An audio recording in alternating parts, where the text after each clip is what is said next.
मृत्यु अटल सत्य है।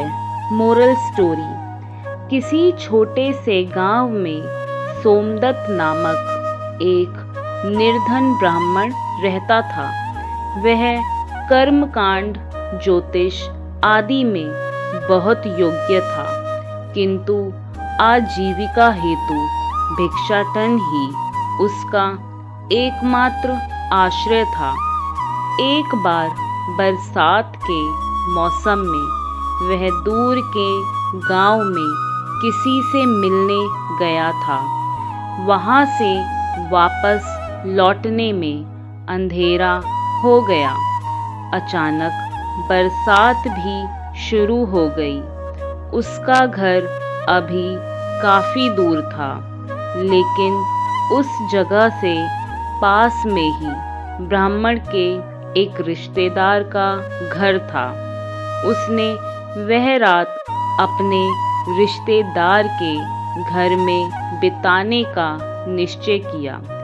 सोमदत्त का रिश्तेदार संपन्न व्यक्ति था। उसने सोमदत्त की अच्छी आवभगत की। भोजनोपरांत उसने सोमदत्त का बिस्तर अपने परिवार के साथ ही एक बड़े से बरामदे में लगाया।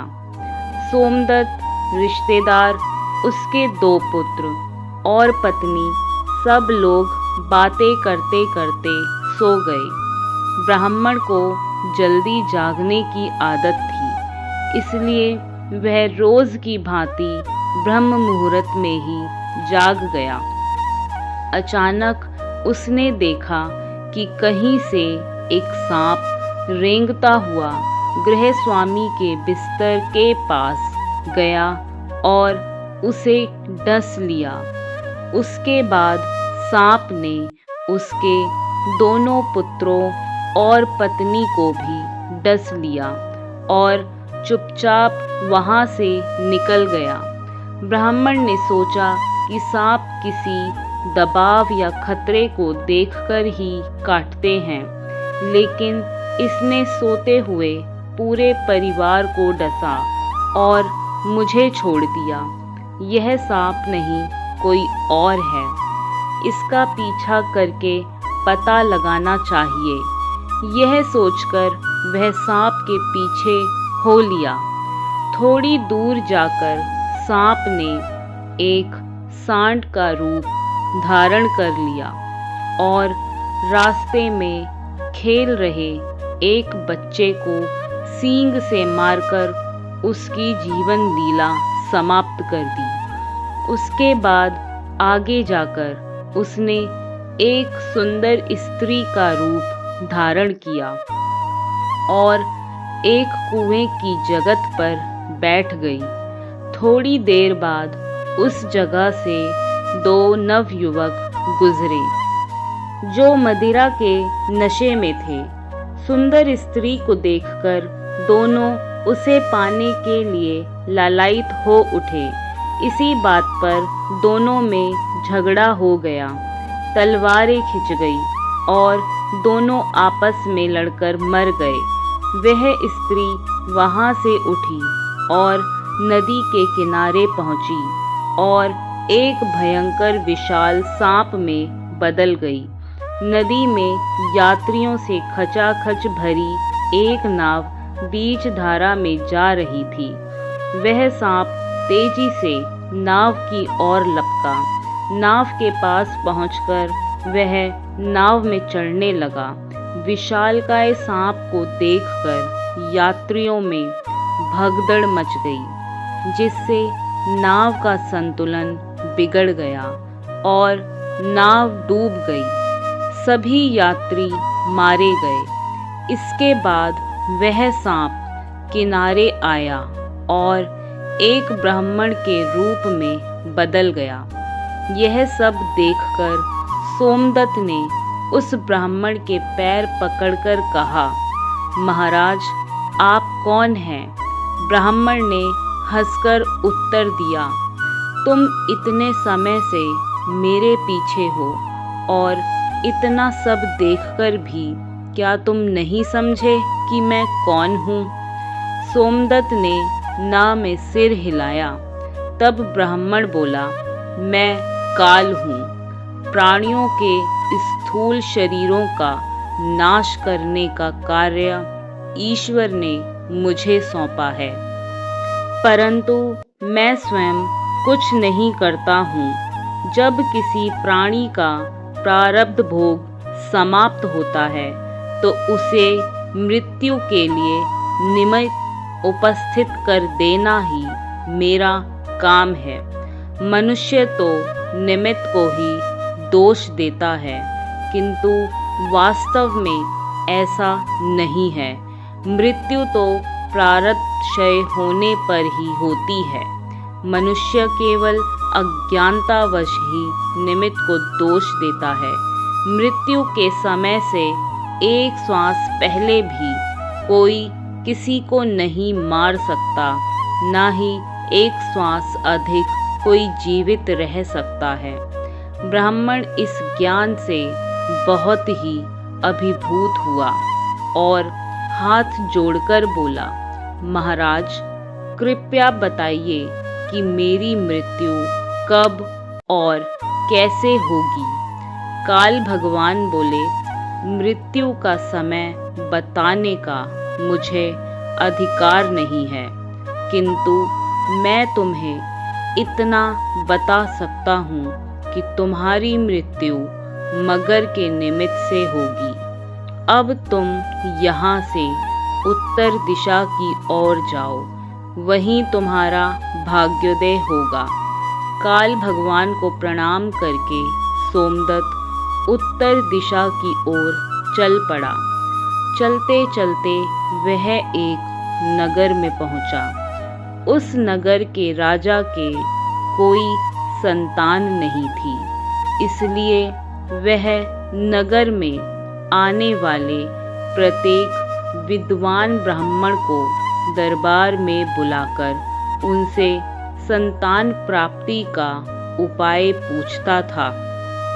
सोमदत्त को भी दरबार में बुलाया गया। सोमदत्त विद्वान ज्योतिषी था।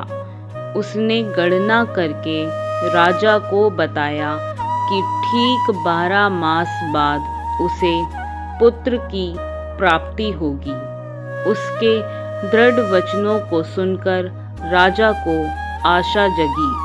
उसने सोमदत्त को अपने यहाँ रोक लिया। उसके भोजन एवं रहने का उचित प्रबंध कर दिया। ठीक 12 माह बाद राजा को पुत्र रत्न की प्राप्ति हुई। इससे सोमदत्त का सम्मान दरबार में बढ़ गया। राजा ने उसे राजपुरोहित बना दिया। अब सोमदत्त ठाठ बाट के साथ रहने लगा, लेकिन उसे काल भगवान की बताई बात सदैव याद रहती थी, इसलिए वह ऐसी किसी जगह नहीं जाता था जहाँ जल इकट्ठा होता हो, अर्थात जहाँ मगर के होने की आशंका हो। तालाब, नदी, कुआं, पोखर से वह दूर ही रहता था। राजकुमार थोड़ा बड़ा हुआ तो उसकी शिक्षा की जिम्मेदारी भी उसे ही दी गई। धीरे धीरे राजकुमार और सोमदत्त में बड़ी घनिष्ठता हो गई। जब राजकुमार 12 वर्ष का हुआ तो उसके यज्ञोपवीत संस्कार का समय आया। राजा ने राजपुरोहित सोमदत्त से यज्ञोपवीत संस्कार संपन्न कराने को कहा। यज्ञोपवीत संस्कार नदी में घुटनों तक जल में खड़े होकर संपन्न कराना होता था, इसलिए सोमदत्त ने विनम्रता पूर्वक मना कर दिया। उसने कहा कि यह दूसरे विद्वान करवा देंगे, लेकिन राजकुमार अड़ गए कि नहीं, मेरा यज्ञोपवीत राजपुरोहित जी ही करवाएंगे अथवा होगा ही नहीं। अब सोमदत्त के लिए बहुत दुविधा की घड़ी थी। राजा सोच रहा था कि राजपुरोहित क्यों मना कर रहे हैं। वह सोमदत्त को एकांत में लेकर गया और वहां उनसे मना करने का कारण पूछा। सोमदत्त ने पूरी बात बताई। तब राजा बोला, आप व्यर्थ चिंता करते हो। घुटनों तक पानी में मगर कहाँ से आ जाएगा। फिर भी आपके संतोष के लिए मैं आपके चारों तरफ नंगी तलवार लिए सैनिकों का पहरा लगवा दूंगा। वे एक दूसरे से इस तरह सटकर खड़े होंगे कि मगर तो क्या, एक मछली भी उन्हें पार कर आप तक नहीं पहुंच पाएगी। सुरक्षा के पुख्ता इंतजाम देखकर सोमदत्त यज्ञोपवीत संस्कार कराने को तैयार हो गया। निर्धारित दिन यज्ञोपवीत संस्कार नदी में प्रारंभ हुआ। राजा ने सचमुच सुरक्षा का बहुत पुख्ता इंतजाम किया था। राजपुरोहित और राजकुमार के चारों ओर सैनिकों ने गोल घेरा बना रखा था। वे इतने पास पास खड़े थे कि एक मेंढक भी उन्हें पार कर राजपुरोहित तक नहीं पहुंच सकता था। राजपुरोहित ने विधिवत यज्ञोपवीत संस्कार संपन्न कराया। जैसे ही यज्ञोपवीत संस्कार पूर्ण हुआ, राजकुमार एक विशालकाय मगर में बदल गया। साथ ही वहीं एक बड़ा सा गड्ढा बन गया। मगर बना राजकुमार राजपुरोहित को लेकर उस गड्ढे में समा गया। दोस्तों, इस कहानी से हमें सीख मिलती है कि मृत्यु अटल है। कोई कितना भी प्रयत्न कर ले, मृत्यु से नहीं बच सकता। आयु पूर्ण हो जाने पर मृत्यु निश्चित है।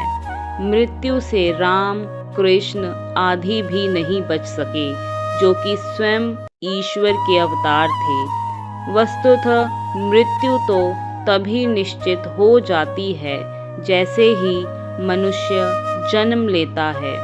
गीता में भी कहा गया है, जातस्य हि ध्रुवो मृत्यु ध्रुवो जन्म मृतस्य च तस्मादपरिहार्थे न त्वं शोचिर्तुमर्हसि। अर्थ है, जिसका जन्म हुआ है उसकी मृत्यु निश्चित है, और जिसकी मृत्यु हुई है उसका जन्म भी निश्चित है। इसलिए इस निरुपाय विषय में तेरा शोक करना व्यर्थ है। आशा करती हूँ दोस्तों, मृत्यु अटल सत्य है कहानी आपको पसंद आई होगी। अगर यह कहानी आपको पसंद आई है तो इस वीडियो को लाइक और शेयर ज़रूर से कीजिए।